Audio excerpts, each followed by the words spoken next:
What's going on? Welcome to this aftermarket downpipe installation video. Specifically, I'm going to be installing the MAPerformance downpipe on my 2020 STI. Now, if you want a noticeable bump in power, replacing your restrictive stock downpipe with a high flow downpipe, aftermarket downpipe, and then mating it with a tune is a really good way of doing it. So that's what I'll be doing today. Now, even though I'm installing the MAPerformance, the installation is the same for any downpipe. I'll be covering how to remove your stock downpipe, how to install the new downpipe, and I'll share a lot of tips along the way. So if you're interested in this, make sure you watch the entire video because there's a lot of little things there that you should consider before you start this. A couple of housekeeping items. The battery, make sure you disconnect the battery before you start this installation.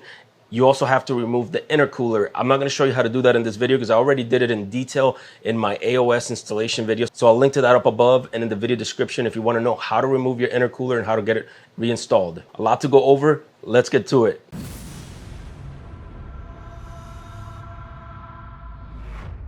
Before I show you how to remove the downpipe from the car, let me show you what we're replacing it with. This is the MAPerformance downpipe. You can get this particular downpipe by itself if you're planning on pro tuning your car, because a downpipe does require a tune, or you can get it as a package with the MAPerformance intake and stage 2 off-the-shelf map, which is what I did. And I'll show you how to do this installation momentarily. It comes with a downpipe to catback gasket, as you can see here, as well as new bolts and a plug for a wideband sensor. And although you don't see it here, it does include a new gasket for the turbo. Up top, you have the aftermarket MAPerformance downpipe, and the stock downpipe is right below it. You can see here the stock downpipe actually has two catalytic converters. It has one right there in the front and one further back right here. If you notice, the MAPerformance only has one high flow catalytic converter that you can see right there. Right below it, you can see a bracket which is in the same location as the stock bracket. So we should be able to use the stock hanger under the car for the installation so that the downpipe is nice and secure, which will reduce any chance of cracking. The upper brackets here are not used by the aftermarket downpipe. Another thing you'll notice at the end here is a portion of flex piping. The flex pipe gives the exhaust system room to move a little bit and absorb movement from the engine or potholes or even direct hits, all of which is great instead of any of these components cracking. The stock system did away with that problem by using spring bolts right here. Now, I already have an NVIDIA Q300 catback exhaust, so I removed the spring bolts from my car because the Q300 already has its own flex piping. So the downpipe having its own flex piping as well is a nice double protection, and because I have the Q300, I'm gonna mate it with the gasket and hardware that came with the MAPerformance downpipe. Now, if you're retaining your stock catback, this flex piping performs the same function as the spring bolts. On the other side, you can see the MAPerformance downpipe has a plug up here, and that's for a wideband sensor. And since I'm not using one, I'm going to be using the plug that came in the kit and plug it just like that. And of course, it has a hole for the stock O2 sensor right there. Let's take a look at the mouth of the downpipe. First thing I'll say is that the flanges on the MAPerformance on both ends is actually 1/2 inch, which is pretty thick compared to the stock thickness. You can see here two separate openings on the MAPerformance. So this design right here, separating the wastegate, is supposed to do away with boost creep. On the stock downpipe, there is just one single opening, and this is solid right here. So there's a pretty big difference in design. The MAPerformance has 3-inch piping versus the stock exhaust, which is 2.5 inches. You will have to raise your car to not only reach the downpipe where it connects to the turbo, but also to be able to disconnect it from the catback like you see me doing here. If you don't yet have an aftermarket catback, you will have spring bolts here instead. So just remove those. These are 14mm bolts. For now, just leave the bolts in place. Following the downpipe towards the front of the car is the lower support bracket and its 14mm bolt. So we'll remove that bolt and just let the downpipe rest there for now. Then, if you follow the downpipe up, you will find the upper support bracket. Using that 14mm socket and an extension, remove that bolt as well. Now, I'm using a pipe over the handle here for leverage, and it comes right out. Now it's time to remove the turbo shield. For this part, all you need is a 10mm socket, an extension, and a ratchet. All but one of these bolts that I will show you separately can easily be removed either from the top or from under the car, whatever is more convenient to you. Through the magic of editing and with the downpipe already removed, I can show you where all of these bolts are around the shield. There's the two that you just saw me remove on the right side, and tucked away behind, there's another one right down there. On the lower part of the other side, there are two, And for this one right here, it's much easier to take out the intake than to try to take it out a different way. More on this in a sec. And then two more that you can easily get from under the car. And while you're down there, there are two more that have to be removed that hold the lower heat shield in these two spots. And finally, there's one more you can get from the top on the back of the heat shield. Again, all of these are readily accessible and easy to remove. For that bolt on the side, you can see here I have my intake already removed. I also have the wrench already on the bolt to show you why this is much easier with the intake removed. Now, removing the intake is quite easy. First, remove the air scoop by unclipping it from the two pop clips right here on the front. After that, it comes right out. If you're replacing the intake, go ahead and unscrew the MAP sensor. If not, you can simply leave it in place and just unplug it. Then with a small screwdriver, get under this clip and pinch the sides to pull it from the intake. There's a 10mm bolt that has to be removed down here, a 10mm nut on the front right here, and another one back here. With a flathead screwdriver, we have to loosen this hose clamp, and then to make it easier, remove this bracket altogether with a 10mm wrench. With that done, remove the rear element first, and then the front, and that's it. When you remove all of the bolts, remove the heat shield, which has a top and a bottom part, and set it aside. So with all of that out of the way, we can continue and remove the bolts holding the downpipe to the turbo. From under the car, if you follow the downpipe up, you will find two lower 14mm nuts. These should be easy to remove with a 1/2-inch breaker bar and a short extension. But the foolproof way is just to use a pipe to extend the length of the breaker bar and get all of the leverage that you need to easily do it. Do not take shortcuts. Just use the longest 1/2-inch breaker bar that you have and you should be good to go. So we removed the bolts from underneath and we're about ready to take out the bolts on top. First tip I'll give you, make sure you take some penetrating catalyst and spray the bolts. You're gonna have three up here. This one right here, and there's one on the side right there. It's actually just a nut. So after you spray them with the penetrating catalyst, go have lunch or something, give it about half an hour to work, and hopefully that'll make things easier for you. These bolts up here can be easy or challenging. The bolts go in from this direction and they're held in place with a nut on this side. They are torqued down pretty hard, so you will need a long breaker bar to give you enough leverage. You can try to just hold the nut on this side while you crank on the bolt on the other side, or you may try to remove the nut instead. Just be mindful that because there's not a lot of room to move here, an open wrench can slip and start stripping the nuts. This bracket here is also held in place by those bolts, so when they come out, retain that bracket and I'll explain why in a second. The one down there can be tricky. I bought a 1/2-inch swivel joint, a 3-inch extension, and a 14mm socket. With this, I was able to maneuver it back this way and actually get the leverage I needed to crank on the nut on the side. The bolt is angled that way, so while you might be able to get a wrench in there, you might not have enough leverage to get it loose since the ratchet will be somewhere down here. There's several ways to do this, but that's what worked for me.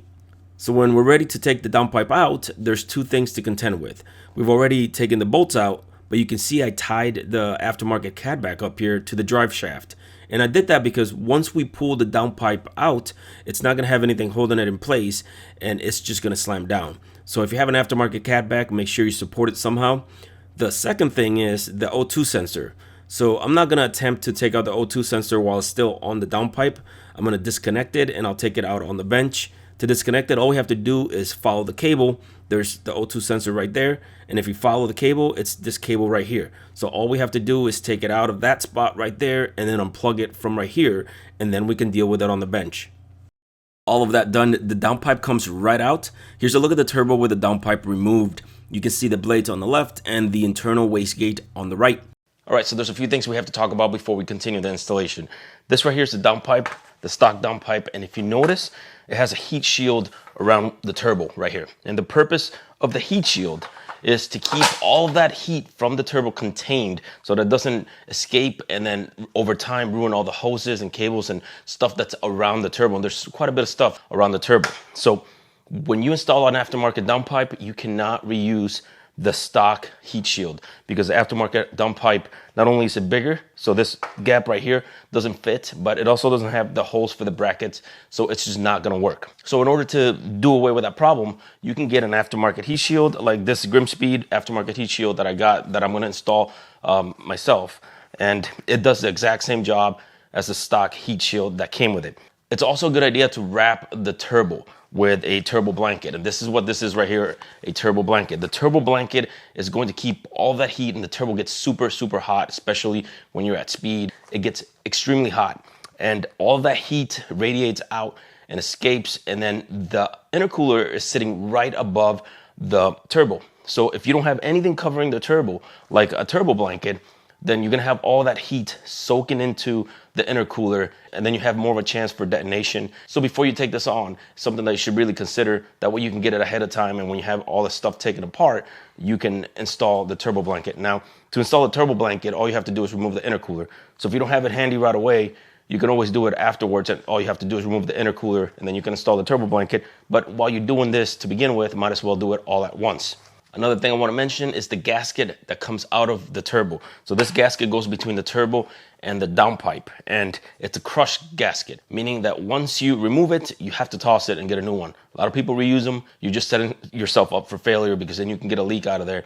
It costs like 25 bucks. You can get them locally at your Subaru dealer. They usually have them in stock. That's where I got mine. Although my kit actually did come with a brand new gasket that I didn't discover because it was under a flap until after the fact. So I ended up with two of these. So if the particular downpipe that you get doesn't come with a gasket already, make sure you get one ahead of time so that you're not struggling to find one at the last minute and you're forced to use the one that you removed to begin with.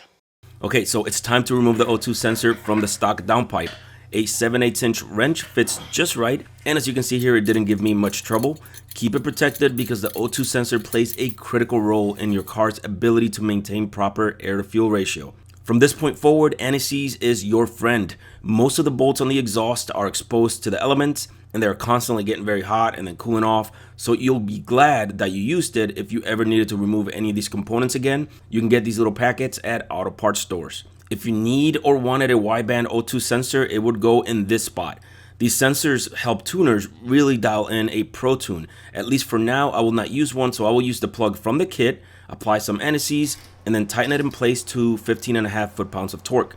The O2 sensor is also 15.5 foot-pounds of torque if you have the proper torque wrench for it. Again, apply anti-seize to the threads and make certain not to get any on the actual sensor portion. For the most part, installation of the new downpipe is just the reverse of removal. After installing that new gasket, you have to get under the car where you can easily maneuver the new downpipe where it goes. While you're down there, grab two of the nuts you removed earlier and prep them with anti-seize, and then tighten them by hand. If you are planning on installing an aftermarket heat shield, even if in the future, I would highly recommend reinstalling the top turbo bracket if your car had it. They do sell the bracket separately if you didn't have one. The heat shields will use those screw holes on the bracket to secure them in place. And that's a lesson I learned the hard way. That's why you don't see me installing that bracket here. But to finish up, install the two upper and one side nut by hand first. Again, make sure you use anti-seize and then torque all 5 nuts to 31.3 foot-pounds of torque. Where the downpipe attaches to the catback, make sure you use the gasket that came in the kit. No torque specification is given, but something in the high 30s would probably be appropriate for these bolts. Of course, don't forget about the 14mm bolt for this lower bracket, and of utmost importance, make sure you route the O2 sensor the same way you took it out and plug it back in. Secure it to the bracket with a high quality zip tie. So we're about done here. I'm about to put the intercooler back and take the car for a test drive. So I have the heat shield put on right here. It's solid. You can see down there the turbo blanket as well. I would like to note that the blanket and shield weren't part of the initial install. I did these a few weeks later when I got them in, which is the reason why I stressed to get them ahead of time and reinstall that turbo bracket to avoid unnecessary work. I decided not to wrap the downpipe. Maybe I'll do it in the future with more mods. But you can see up here all of these hoses are now protected. The heat shield alone would have probably been enough, but to enhance the efficiency of the turbo and contain all of that heat, I also did the turbo blanket, and between that and the heat shield, it's going to greatly reduce all of that heat from coming up and saturating the underside of the intercooler, which is an important job because the hotter the charged air is going into the engine, the higher the chance that you will get detonation. So I'm going to put the intercooler back and move on. So a couple of things I want to cover before I go. When you replace your stock downpipe, you absolutely need to tune your car, be it a Pro Tune, an E-Tune, taking the car to the dyno, whatever the case might be, you have to tune your car or you're asking for trouble. So it's a good idea to get as many parts that require a tune if you're going to get the car Pro Tuned anyways, and amass the parts and then install them all together.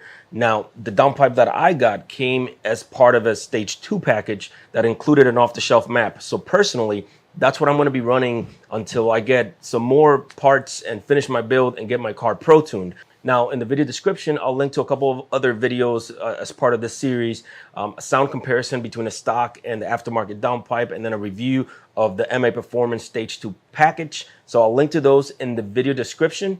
If you appreciate this video, I would definitely appreciate a like and consider subscribing if you haven't already. Thanks a lot for watching. I'll see you next video. Take care.